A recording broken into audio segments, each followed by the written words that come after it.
અત્યારે ગર્ભધારણની વાત ચાલી રહી છે, તો એ દરમિયાન માતાઓએ કઈ કઈ વસ્તુનું ધ્યાન રાખવું જોઈએ, શું એક્ટિવિટી કરવી જોઈએ, એની પર થોડી તમે પ્રકાશ પાડો. આપણે જે મૂળ 4 ક્વોશન્ટની વાત કરી કે ફિઝિકલી, ઇમોશનલી, સ્પિરિચ્યુઅલી અને ઇન્ટેલિજન્ટ હોવું જોઈએ, તો એ ચારેયના દૃષ્ટિકોણથી અલગ અલગ એક્ટિવિટીઝ અમે ડિઝાઇન કરી છે. એક્ઝામ્પલ તરીકે આપણે શરૂઆત કરીએ ઇન્ટેલિજન્ટ ક્વોશન્ટથી. હવે ઇન્ટેલિજન્સ માટે છે ને ઘણા બધા માતા પિતાને એવું ફીલ થાય છે કે હું બદામ ખાઈ લઉં, ફલાણા પ્રકારના ડ્રાયફ્રૂટ્સ લઈ આવીએ, કયામાંથી ઓમેગા 3 મળે છે ને આયર્ન મળે છે ને એ બધા સપ્લિમેન્ટ્સ પર ખોવાઈ જતા હોય છે. અને અત્યારે ફેસબુક, ઇન્સ્ટાગ્રામ ને રીલ્સના જમાનામાં એ પાછું ફાટી નીકળ્યું છે કે જેને જોઈએ બધા જ એક્સપર્ટ્સ બનીને રીલ બનાવી દેતા હોય છે, રાઈટ?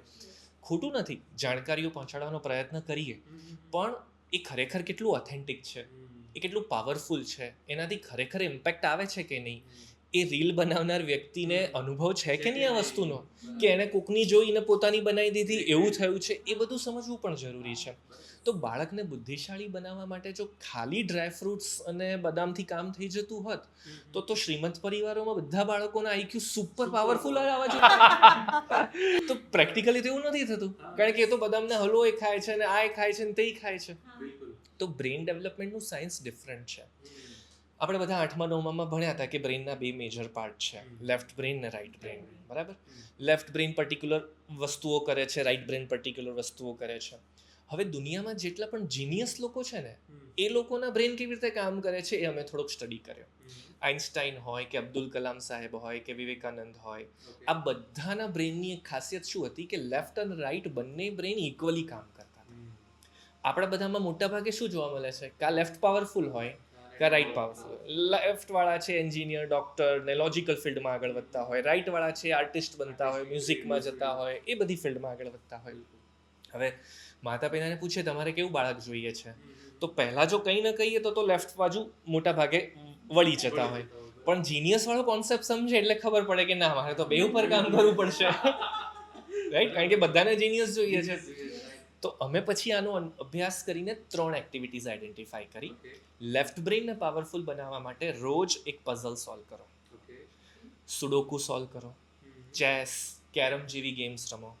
હવે અહીંયા પ્રશ્ન એવું થાય કે કેવા પ્રકારના પઝલ્સ, કેવા સુડોકુ? મને તો સુડોકુ બોરિંગ લાગે છે, મને તો નથી ફાવતા. બાળકને શીખવાડવું છે ને, તો બોરિંગ લાગે છે તો ભલે લાગતું પણ કરો. તમે કરશો ને તો એનામાં જશે. જો એ તો છે ને બધા દરવાજા ખુલ્લા રાખીને શીખવા માટે બેઠો છે, એને 24 કલાક શીખવા સિવાય કંઈ કામ જ નથી. એને ક્યાં જોબે જવાનું છે, એને ક્યાં રસોઈ બનાવવાની છે, એને ક્યાં હોમવર્ક કરવાનું છે? એ તો 24 કલાક એક જ કામ કરે છે કે માતા પિતા તમે જેટલું બોલશો ને બધું સ્વીકાર લે છે. મારી પાસે ફૂલ સ્ટોક છે, 80% ડેટા સ્ટોરેજ ડિવાઇસમાં સ્પેસ છે, તો એ તો ભેગું કરવા જ બેઠો છે ને. તો તમારે સિમ્પલ ક્વેશ્ચન્સ પણ સોલ્વ કરવાના, આઈઆઈટી આઈઆઈએમની એક્ઝામના પ્રશ્નો એ ટ્રાય કરવાના, યુપીએસસીની એક્ઝામના પ્રશ્નો એ શોધી કાઢો.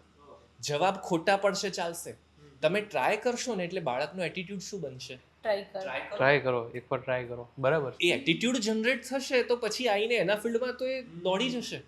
પણ આપણે જો એ વિચાર જ નહીં આપીએ, હું એમ જ બોલ્યા કરીશ કે આ તો અઘરું છે, એ તો આપને બસકા નહીં હે, બાળક આ જ જવાબ આપશે.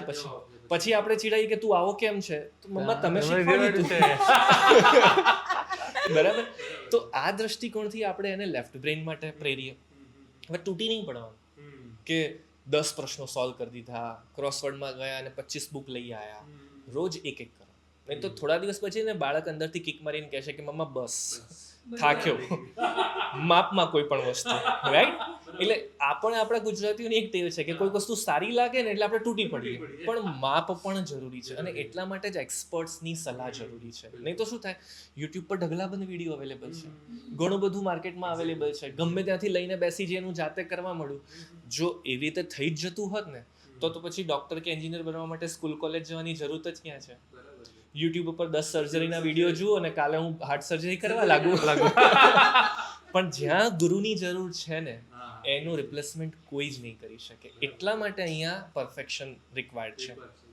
રાઇટ બ્રેઇન ડેવલપમેન્ટ માટે અમે માતા પિતાને કહીએ કે ચિત્ર બનાવો, રંગ ભરો, રંગોળી, મંડલા આર્ટ, ઓરેગામી કરો, મ્યુઝિક સાંભળો, ડાન્સ કરો. તમને કોઈ પર્ટિક્યુલર ઓર્ગન વગાડતા આવડતું હોય તો એ વગાડવાની પ્રેક્ટિસ કરો, નવું શીખવાનો ટ્રાય કરો.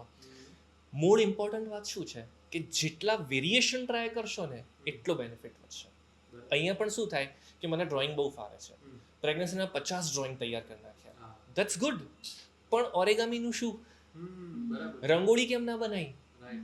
તમે જેટલા વેરિએશન ટ્રાય કરશો ને એટલી વેરાયટી બાળક શીખીને આવશે. સી, આપણે જન્મ પછી આ સ્કિલ ક્લાસમાં મોકલી દઉં, પેલા ક્લાસમાં મોકલી દઉં, અરે અત્યારે મફતમાં શીખે છે તો અત્યારે શીખવાડો ને.